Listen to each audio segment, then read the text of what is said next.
Hi అండి, నేను మీ సంధ్యను వారు మంచి రెసిపీతో మేము ముందుకు వచ్చాను. మటన్ బిర్యానీ చేయడం అంటే అందరూ చాలా పెద్ద కష్టం, పెద్ద ప్రాసెస్ అనుకుంటారు. సింపుల్గా కుక్కర్లో ఎలా చేయాలో వీడియోలో మీతో షేర్ చేస్తాను. ఫస్ట్ అయితే మటన్ని నీట్గా వాష్ చేసుకుంటాను. అందులో పెరుగు, అల్లం వెల్లుల్లి పేస్ట్, బిర్యానీ మసాలా, అలాగే మటన్ మసాలా అన్నీ వేసి ఉప్పు, కారం, పసుపు, ధనియాల పొడి అన్నీ వేసి బాగా కలిపి ఒక 2 hours పక్కన పెట్టుకోండి.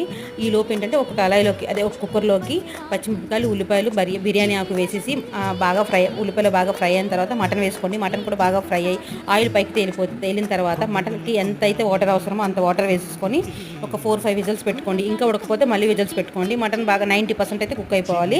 అప్పుడు ముందుగానే కడిగి పక్కన పెట్టుకున్నాం కదా, రైస్ అనేది వేసుకోవాలి. నార్మల్ రైస్తో చేస్తున్నాను అనమాట బిర్యానీ.